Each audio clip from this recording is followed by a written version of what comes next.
Australia का visa application कुछ मांगता ही नहीं है, तो वो इतने डॉक्यूमेंटेशन से कैसे जज करेंगे? 2 महीने में ऑस्ट्रेलिया ने बहुत सारे रिफ्यूज़ल दिए जीटी के बेस के ऊपर। हम आपका वीज़ा सिर्फ और सिर्फ आपके एकेडमिक प्रोफाइल के ऊपर नहीं दे सकते। पिछले 2 महीने के अंदर 70%, 80% वाला स्टूडेंट्स भी वीज़ा रिजेक्ट करके बैठे हैं। ऑस्ट्रेलिया ने ये क्लियर कर दिया, जो उनका जीटी का प्रोसेस है उसका मजाक ना उड़ाइए। Not all the storms come to destroy you. Some storms come to clear your path. ये जो इंग्लिश की प्रोवर्ब है ना, ये बहुत ज़्यादा फिट बैठती है पिछले 2 महीने के ऑस्ट्रेलिया के वर्किंग स्टाइल से। 2 महीने में ऑस्ट्रेलिया ने बहुत सारे रिफ्यूज़ल दिए जीटी के बेस के ऊपर। ऐसे था कि कहीं वो कुछ मैसेज पुट अक्रॉस करना चाहते हैं to the applicants, to the education market in general. खैर, 2 महीने में जो रिफ्यूज़ल मार्केट में आया, वो एक पैराग्राफ ने सबको कंफ्यूज करके रखा हुआ था कि कहना क्या चाह रहे हैं, जिसका क्रक्स था ऑस्ट्रेलिया का लाइफस्टाइल आपके इंडियन लाइफस्टाइल से बेहतर होने वाला है, इसलिए आप वापस नहीं आएंगे। लाइफस्टाइल से मतलब उनका सोशो इकोनॉमिक सर्कमस्टांसेस। अब लास्ट मंथ उन्होंने इसका क्लियर वर्जन दे दिया अपनी वेबसाइट के ऊपर, जिसमें उन्होंने अपनी जीटी प्रोसेस को बहुत अच्छे तरीके से डिफाइन कर दिया इन parts.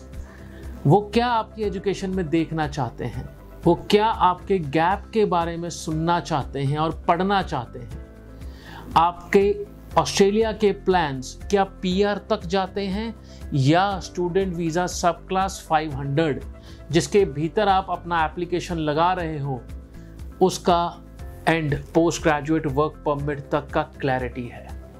On top of that, आपके इकोनॉमिक सर्कमस्टांसेस, फैमिली रिलेशनशिप और फैमिली बॉन्डिंग इंडिया में कितनी है, उन्होंने बड़े अच्छे तरीके से डिफाइन कर दिया है इन सम कॉलम्स।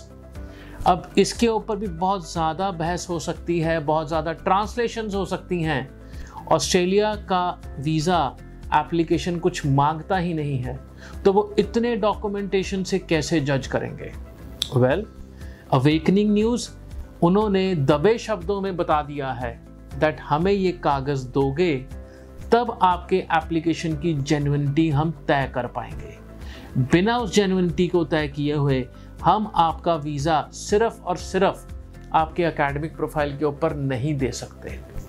इसलिए शायद पिछले 2 महीने के अंदर 70%, 80% वाला स्टूडेंट्स भी वीज़ा रिजेक्ट करके बैठे हैं। डॉक्यूमेंटेशन एक ऐसी चीज़ जो आपकी पूरी ऑस्ट्रेलिया वीज़ा एप्लीकेशन को मजबूती देगा। आपके इनकम टैक्स रिटर्न्स, आपके आमदन का जरिया और उसके कितना पेपर वर्क जो शायद आप अपनी ITR में सबमिट करते हैं to the income tax department, शायद आप गवर्नमेंट रजिस्ट्रेशंस के लिए वो डॉक्यूमेंटेशन मैनेज करते हैं to get the licence for certain occupations, ये सब उनको देखना है।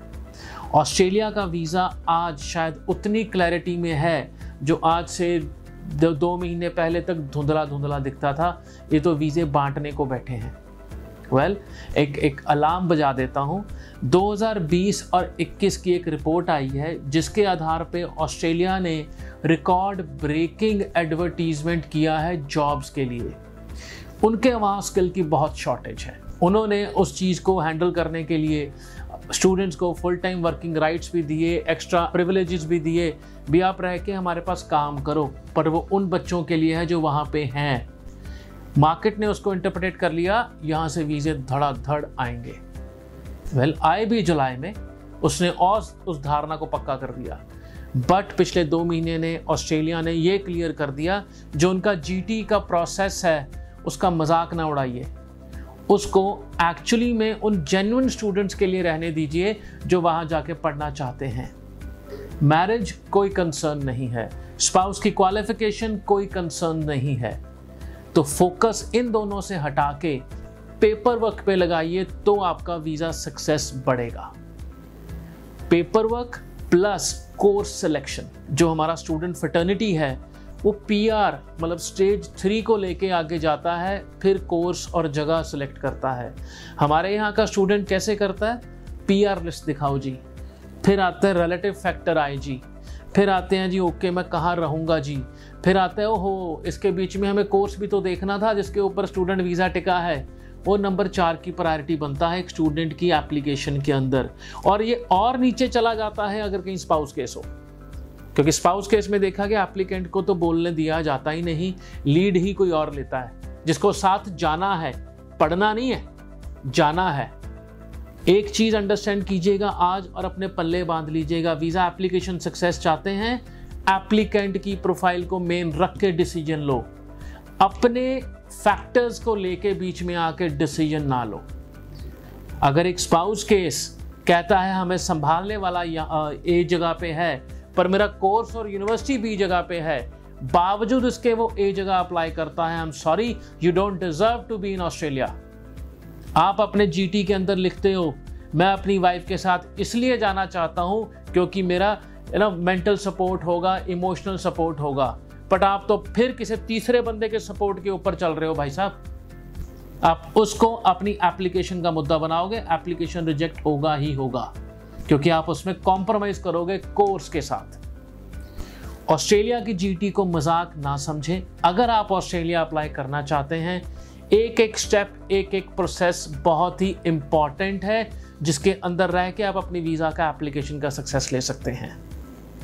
इसको ध्यान रखिएगा अगर आप एप्लीकेशन अप्लाई कर रहे हैं और ऑस्ट्रेलिया की प्लानिंग कर रहे हैं।